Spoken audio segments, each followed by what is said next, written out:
Right, let's now go back to Teinheis, and we understand that the Nigerian President Bola Tinubu, very much about to arrive at Teinheis. President Cyril Ramaphosa is on hand to greet him, and our senior political reporter, Ziyanda Ngcobo, part of our team there as well for this event. First the G20, now, of course, the Binational Commission. Ziyanda, good afternoon to you. We can see the President awaiting his guest.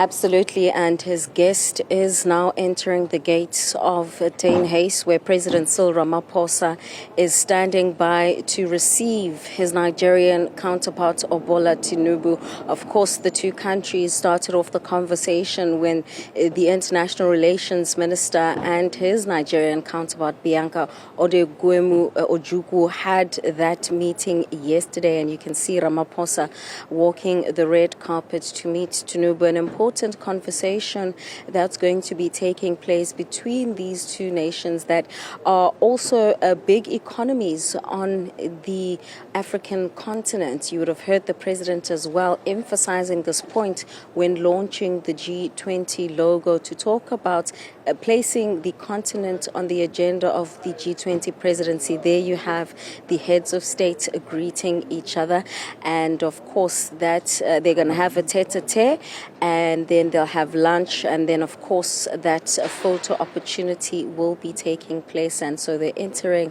Teinheis now, Stephen, where they'll be continuing with that conversation. And as I was saying then, as South Africa assumes the presidency of G20, they are hoping to place Agenda 2063 firmly on the agenda to talk about issues of trade. There's going to be 130 meetings that are taking place over the course of the next year, insofar as business, insofar as many sectors that will be contributing towards this presidency, Stephen. There's so much, of course, around the backdrop to all of this. A lot suddenly going on the international arena. And our relationship, everyone says, for Africa to develop, you really need South Africa and Nigeria to work together. Absolutely, Stephen. That is at the core of why this is such an important gathering. And I don't think it's a coincidence that the presidency would have organized this, both the launch and unveiling of the G20 logo and website on the same day as the Binational Commission, just simply because of the contributions of both these countries, because Nigeria is, population size on its own provides a huge market. So you would have heard conversations around market access, not just between the two countries, but also then, how does the African continent go about providing market access for amongst each other as countries? And that's where the African Continental Free Trade Agreement comes into place even.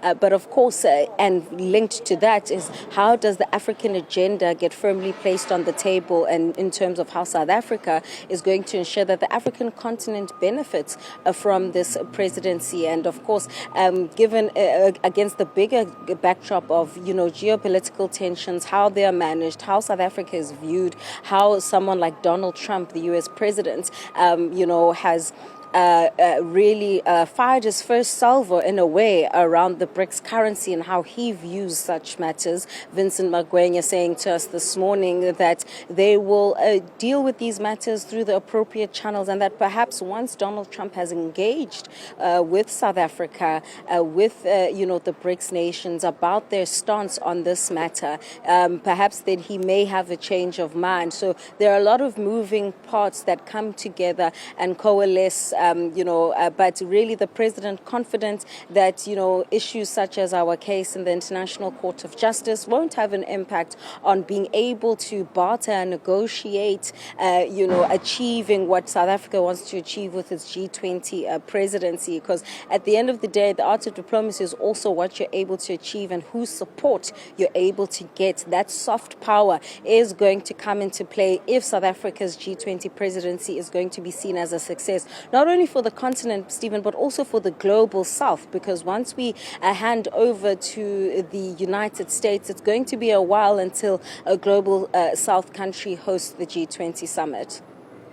And of course, Ziyanda, I mean, there's so many elements. I mean, in a way, talking about the United States, their recent election and the result of that you covered, of course, overshadows so much of this. The G20, if anything, is a multilateral body. Groups of countries, it's a group of countries that are supposed to work together to discuss, to arrive at some kind of common understanding. Every analysis I've seen about Trump suggests that he's quite transactional. In some ways, he may not be there. He's going to overshadow this meeting. Absolutely. I mean, the year is a long time, and I think one of the things that has come into play is how President Cyril Ramaphosa has really applied his negotiating skills on these multilateral platforms. The fact that South Africa has been quite vocal in its stance about the transformation of the UN Security Council to have a permanent seat for the African continent, that is something that he's really put to the fore. South Africa has led that charge.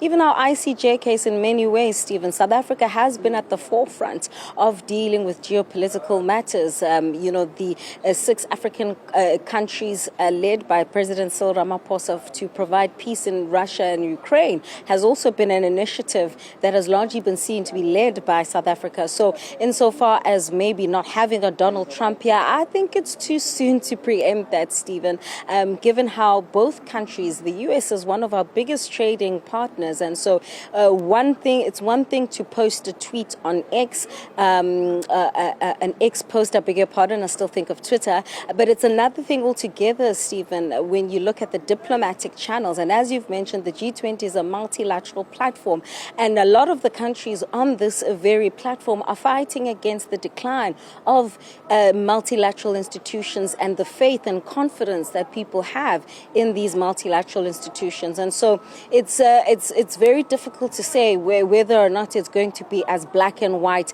as one would presume, just judging off that one X post. Ziyanda Ngcobo, senior political reporter, part of our team covering all of the events in Cape Town today. Thank you very much.